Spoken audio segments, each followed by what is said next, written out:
আমি তো মনে করি যে এই প্রশ্নটা হতে পারে, কিন্তু কেউ করেন না যে আল্লাহ একক। কিন্তু এই বহু বচন শব্দ আল্লাহ ব্যবহার, আল্লাহ খেলে মেলাগুলো নাকি আমরা তাদের শরিক আছে নাকি, এরকম মনে হয় না? মুফাসসির সৈয়দ আবুল আলা মওদুদি রহমতুল্লাহ আলাই এই প্রশ্নের জবাব দিয়েছেন। তিনি জবাব দিয়েছেন এইভাবে যে কোরআনে কারিমা হুদাল্লিন নাস মূলত মানুষের জন্য নাজিল হয়েছে, মানুষের পথ দেখাবার জন্যে হুদা। কিন্তু আল্লাহ মানুষের কাছে কোরআন পৌঁছাবার জন্যে দুটো সত্তাকে গ্রহণ করেছেন।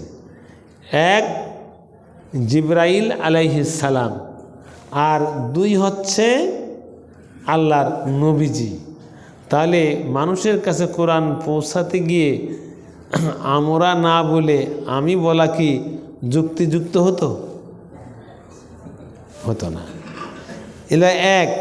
দ্বিতীয়ত হলো সৃজনশীল যে ভাষা, যখন এ কোরআন নাজিল হচ্ছিল সেই সময়ের যে ভাষা ছিল, সেই ভাষার ধরন ছিল যে বড় বড় ব্যক্তিরা, ক্ষমতাধর ব্যক্তিরা কখনো আমি এ কাজ করি এ কথা না বলে আমরা করি, এর মধ্যেই উদারতা, এর মধ্যেই মহানত্ব, এর মধ্যেই ব্যাপকতা প্রকাশ পায়।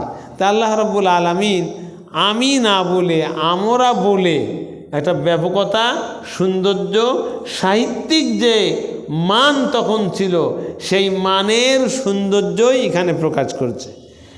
দুই আর তিন হচ্ছে আল্লাহ জাতে এক, সিফাতে এক নাকি? তাহলে আল্লাহ জাত ও সিফাত মিলে বলেছেন যে আমরা আল্লাহ, শুধু আল্লাহ না, আল্লাহ জাতে আল্লাহ, আর সিফাতে কি? খালিক, মালিক, রাজ্জাক, রহমান, করিম, এসব নাম আল্লাহর কাছে। আল্লাহর অনেক গুণ সম্পন্ন নাম আছে। তাহলে জাত আর সিফাত মিলে আমি হয় না আমরা হয়। এই জন্য আল্লাহ এই তিনটি কারণে আমি না বলে আমরা বলেছেন। কি প্রশ্ন উত্তরে ভালো লেগেছে? আমার এই প্রশ্নের জবাব, মাওলানার জবাবটা পড়ে মনে হলো যে সারা দুনিয়ার মধু এই জবাবে আছে। এত সুন্দর, এত হৃদয়স্পর্শী, এবং প্রশ্ন পেয়ে অন্তরটা পরিতৃপ্ত হয়ে গেছে যে এই প্রশ্নটার উত্তর সঠিক।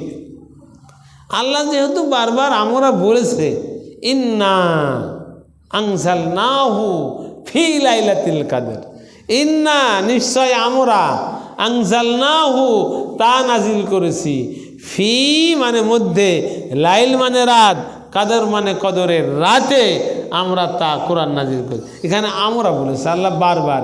এখন আপনি যদি মানুষ কি মনে করবে তাই মনে করে আমি কন, ঠিক হবে নাকি? আল্লাহ বলেন আমরা, আমি কেন আমি বলবো? কিন্তু আমরা বললাম, এই আমরার অর্থটা কি এটা যে সুন্দরভাবে মৌলানা ব্যাখ্যা করেছেন, আমার মনে হয়েছে অন্তর একেবারেই পরিশুদ্ধ, পরিতৃপ্ত হয়ে গেছে। আল্লাহ আমাদেরকে কবুল করুন, সবাই বলে আমিন। আল্লাহুম্মা আমিন। রব্বানা যালামনা